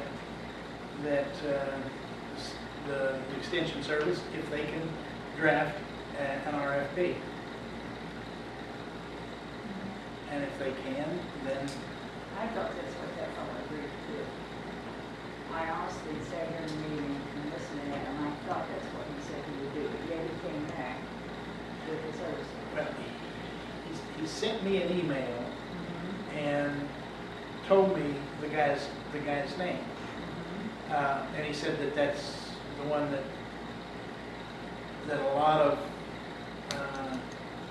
counties, I guess, in the state of West Virginia was using now. Maybe the extension service really doesn't know how to draft an RFP for a website. Frankly, it is not uncomplicated, because you have to put in your RFP some concept of the number of records you need to accommodate to, okay? You also need to put in there the number of programs that have to be interfaced with, because whoever is going to do this has to write patches, they're called patches, that will interface what they're putting up as your main entry level to each one of the existing programs. And you have people here, the sheriff's office and the assessor's office and your office that have, other data. So it's not without some complication, I shouldn't say complication, without some requirement for specifying to somebody who would respond what they would be doing, or they can't respond.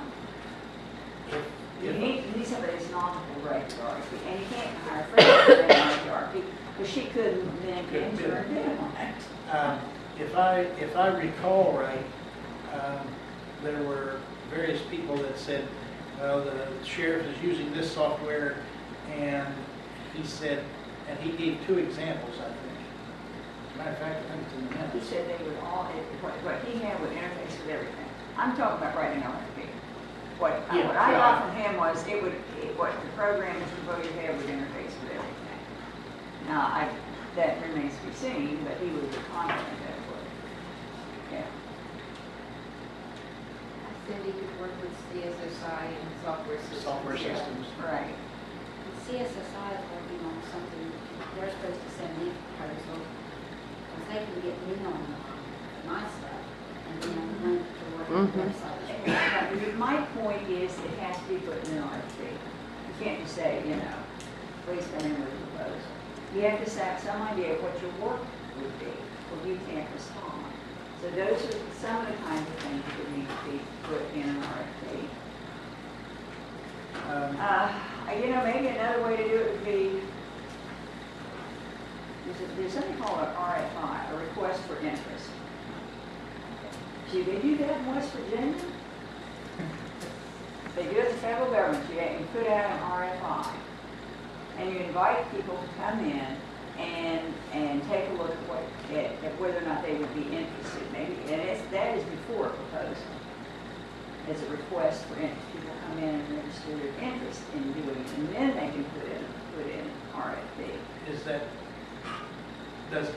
you don't have to then go through all of these specifications that... Now, they come in and find out. Would they be interested? If they would be interested in doing the job. Okay. Okay? Why don't we do that? That would be simpler, is to put out an RFI. Do they do that in West Virginia? Did you ever do an RFI? We can do that. I would assume. It's not called an RFI. Huh? It's not called an RFI. It's like whenever the school board wants to build a new building, they just put out an announcement that they're seeking information. That's an RFI. Well, that's an RFI, request for interest, yeah, okay. I do the same thing if I'm looking for it. Like right now, I have an engineering firm that I can go to for engineering work in the district. And we just run it in the paper, and we ask them to submit their qualifications and everything, what they've done in the past and what they can do in the future and so forth. And then we sit down as a board and select one. Maybe we get 10 applications from engineering firms. We choose one, and for a 3-year period, and if we have a project that requires engineering work, then we go to those people. They give us a price. They tell us how much they charge an hour to do certain things, right, and so forth. And maybe this is the way you need to go. Well, you need to do something like that. Get people that does this and let them come in. You tell them what you want, and you tell me if you can do it, and give me a price. that you want. Right. And at that time, that you do need to be able to describe them all the different aspects, okay? But when they come in and look, they should be able Yes, fairly but they do easily. have to have the opportunity to come in and look. Right. And you need to have information available to them, what you're looking for and what you want as a finished product.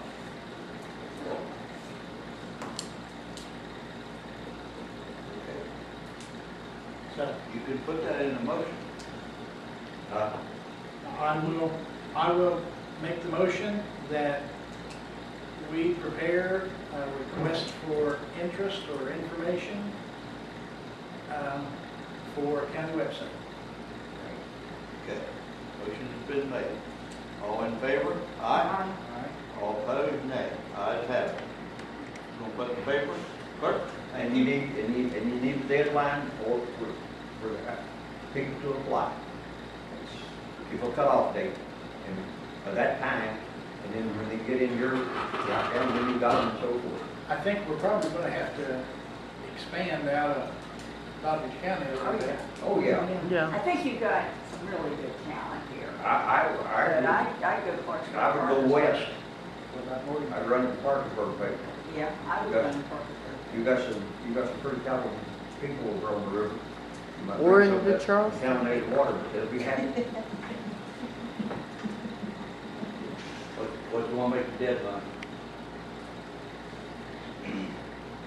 If you gave them a month, that would give them a chance to come in and interact with some busy people.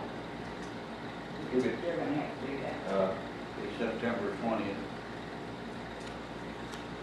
Well, we would have to make it probably a month from the date that it's published, wouldn't no, you can set the deadline date anytime you it? want. Well, yes, but in order to give them at least a month, But now you, what we do, we look at the people that apply for this, and then we sit down and we choose, let's say 10 companies apply. Okay, we sit down and look at them, see what their expertise is, and if they meet the requirements we're looking for, then we choose 3. We choose 3 to come in for interviews. And then out of those 3, we choose 1. if this is just an engineering firm, right? This is an engineering firm. Yeah. Or it can apply to anything. We would probably, depending on the cost, we would almost have to put this out to bid. Yeah, Well, you're depends gonna on have what- to put it out, and the other thing is you do need to have that, But that unit of work and the cost. They do need to come back in with a proposal. But- In engineering companies, you can hire an engineer, well, I don't know if it's like this here. There are places on this planet where you can hire an engineering company and it's the high bidder, it's the high Well, company, we- based we- on we their don't- qualifications. Qualifications count for the most. we don't hire one. We have them on board in case Yeah, we need them, and we know what we're gonna have to pay them, about Yeah. $1,500 an hour. Right. We know that. But this has got to be specific to application here, a specific. Out of the people that you get, they give you a cost factor and so forth, and you pick out 3 of them, and then you look at them and see if you can use them. Right. That's what I would suggest. It has to be by scope, or you can't select among them. Uh, It has to be by discrete scope of activity in this case, or you would not be able to choose among them. You also, obviously, are going to look at their qualifications.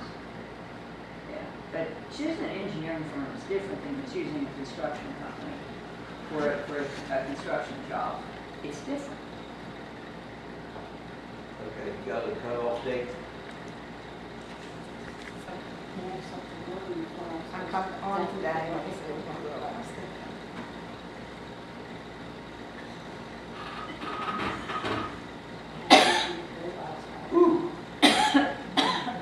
Okay. Can you write up a brief explanation of what? Okay. Yeah. Okay. Appreciate it, thank you. All right. And I'll send it to you and you mark it up. Okay, all right.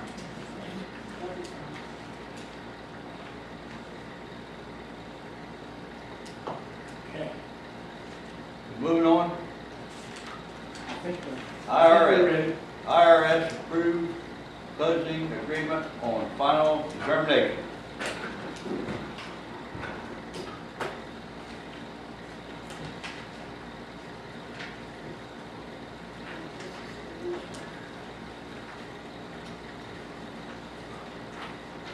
Letter that she sent.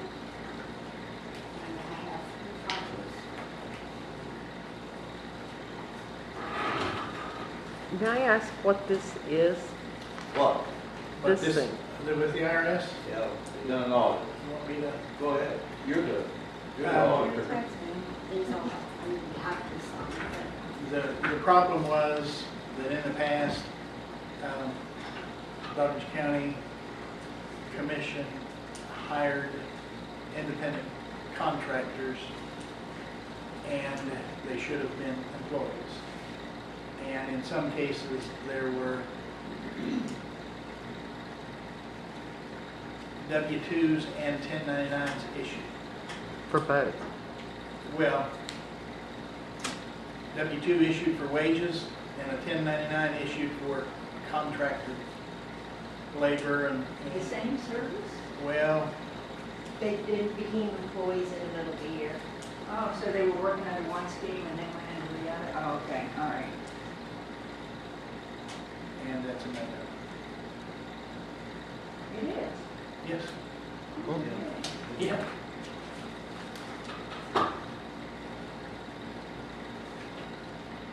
Well, What well, companies? okay. The- Was you our last? No. You see, they apply various, there's something like 20, 21 or 26, I'm not sure, different tests to determine if somebody is an employee or a contractor. And they rely most heavily on two. One is, where does this person work, and if it's in your facility, and who directs the hours. And those are the two primary. Now, there's, you know, like I say, 20, 25 others, but, you know, if a contractor was out here surveying in the county, and I don't mean to say surveying, I'm talking about taking a survey rather than surveying land. And the county commission contracted with them and said, we give you 3 months. You do this whenever you want, however you want. Then that more closely determines a contract. If it's somebody that we say, okay, you come in here, sit in here from 8 to 4:30, then that's more closely defined as an employee. And that's what. And this was for the year 2011. And since then, with a lot of these things that we didn't know aware of, that we have already taken steps to correct them, which went a long way towards, Yeah, we just had one that was still being a contract letter. And So there's no fines attached to this? Yes, there is. What's the fine? What did you say now? Fine. This is on 5,000 for, what was it, 5,400 or something? How much was the fine? 5,000 what? Penalties, actually. Penalty, yeah. But that was on non-payment of the, It was, I think it was for the whole, it was That for, was for everything. She kind of had this agreement, they agreed not to do it anymore, and they're giving us no break in the 5,000 and some. These people got it 1099, they paid their It's the second taxes sentence at the top. and stuff. But they, It's the second sentence. long back and caused all kinds of hassle with those employees. They said if we signed this agreement, they would, you know, just make sure we start doing it right. And she said it looked like he was already starting to do that in-house. Yeah, I was calculating at one time. I had 2 secretaries, which is unusual. One was a federal employee and the other was a contractor. $5,454.96. That's the penalty you're having to pay? Yep. That's the penalty, yeah. Okay, let me ask you this, and I'm gonna leave.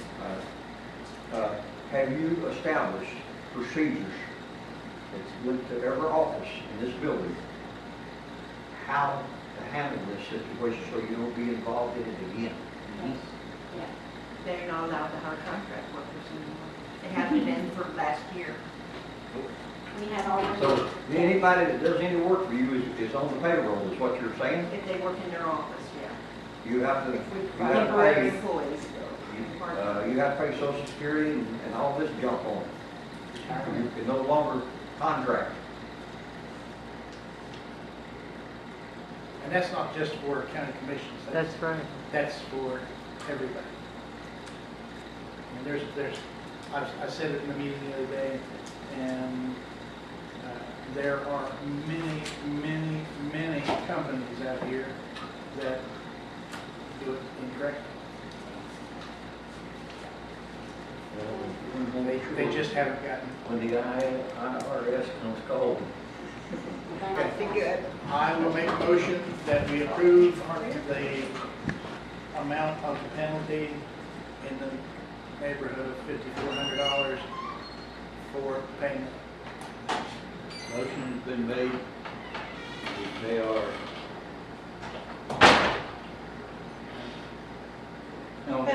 Penalty. Motion's been made. They are penalty. The IRS. All in favor, aye. Aye. All opposed, nay. Ayes have it. She wanted to know if the commission would go along with that, and that, I told her, pretty sure they would, because it is what the alternative could be. Yeah. So we're pretty happy with that. Okay. We're moving on down the line here. Executive Assistant Job Description. Okay, as I had indicated to you all last meeting, that I would stop over. I was told by the administrator in Lewis County, if I stopped by, she would give me a job description that they used. And so I have that, and the only changes that I made to theirs was I had substituted Doddridge County, wherever Lewis County, I think. And so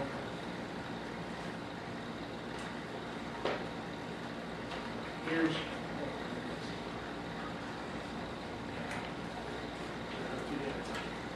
there's what was sent to me. Now it has, yes. Two extras. Sorry.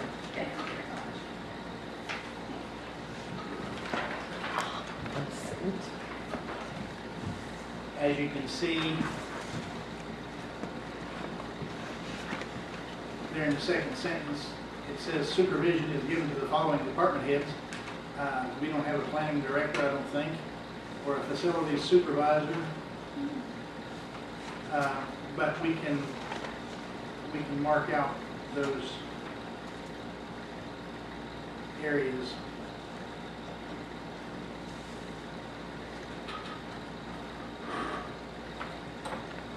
Do you have administrative support staff for your county commission's office? I thought that's what these people were going to be. Well, this is going to be the person. But,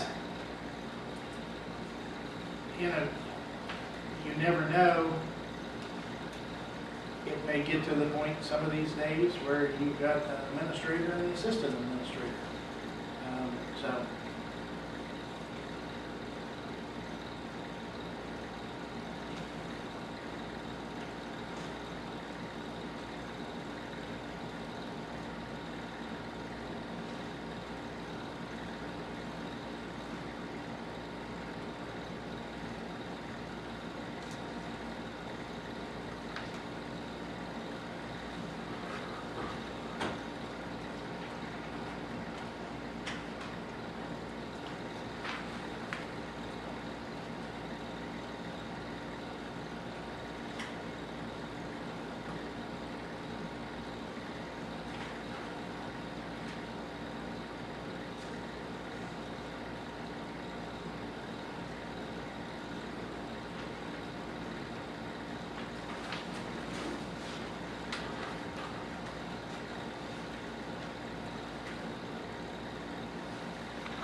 call it grant writing.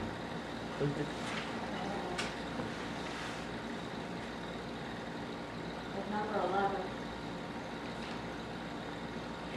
Well, there it is. Okay. Phew, thank you. Who pointed that out? Thank you. What about oversight of your webpage, of their webpage? I don't have a webpage. You will have. Maybe.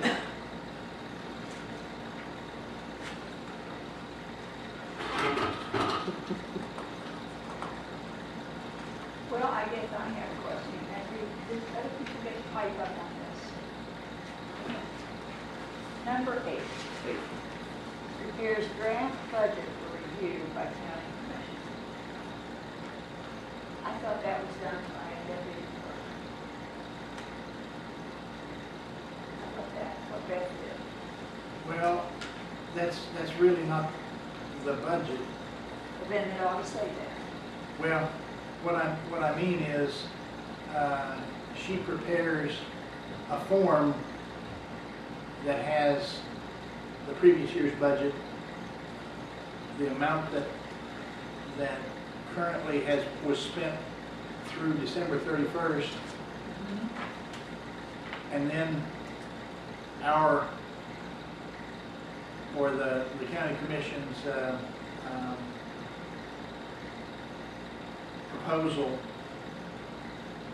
for the current budget, the current year. I mean, the one.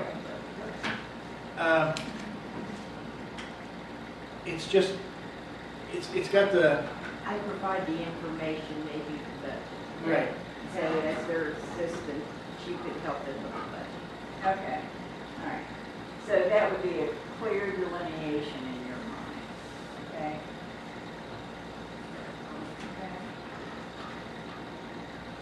You know, if we've worked So in close. other words, this is she or he, would take the first crack at the allocation of the resources you might have available for your consideration, okay? Based on all of the inputs that will come from the deputy clerk. Right. Okay, all right. How much are y'all planning on paying this person? Well, It's about 100,000 a yeah. year. Because I'm sitting and going at a black bachelor's I know, degree. that's what I thought. Yeah. Well, a master's degree preferred, do you really have to take it to that level? Well, that's what I was. I mean, I didn't go ahead and say that, but I think the education is a little steep there.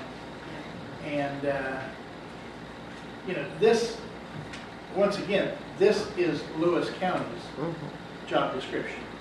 What we need to do is come up with our job description. And I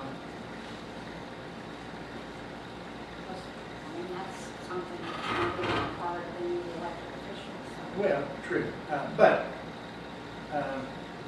we're trying to hire somebody to provide assistance to us. Now,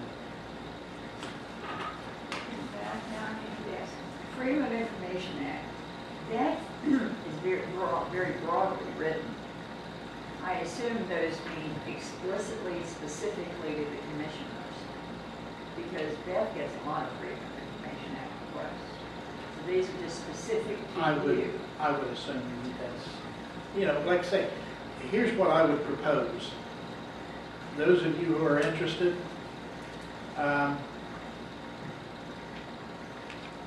make a recommendation. You can contact me, and before the next meeting, I will come up with one specific to Doddridge County. How's that sound?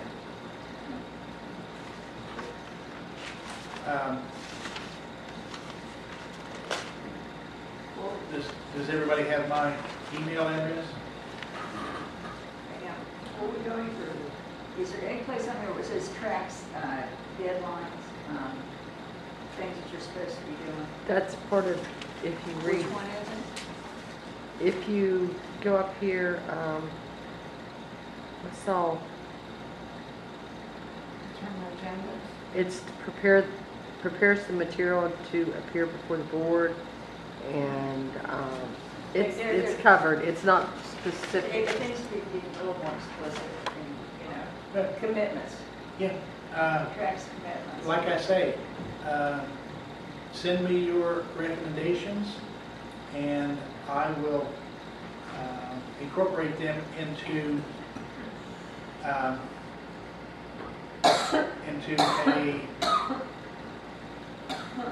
Doddridge County administrator. Okay. I have a couple of questions. Okay? Whenever you're ready. Ready for this? Yep. Where are we gonna put this person? In the attic. Right up there. Yeah, suspended for She was being facetious, I think. Couldn't you move this closet over there? No, you can't.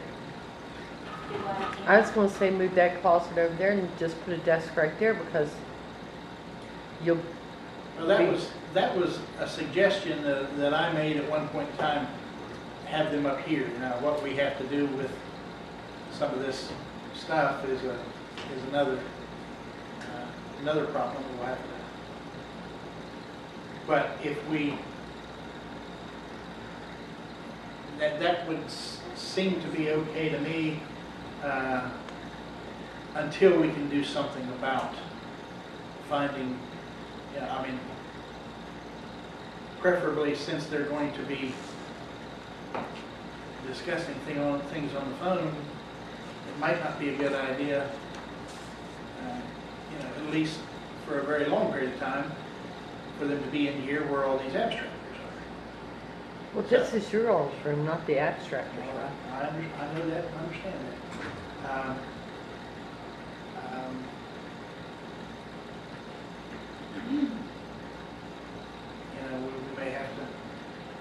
We may have to move them once again. Well, hopefully the guy doing the study about, the way to use the space in the building will give you some great ideas. Maybe you'll find lots of unused space. And maybe there'll be a website, a webmaster that can come in here and build a website that's gonna take care of all the books and everything, Yeah. to where Yeah. you're not gonna have the people in here. And maybe you can kind of finish that with a lot of things. I just don't, I don't foresee I got that a happening. question. I got a question for the clerk. Is there a lot of people using this room? There is? There are some days we may have 15 in here and 15 in there, but some days we may have 30 in here. I mean, it's, Well, this is a whole different,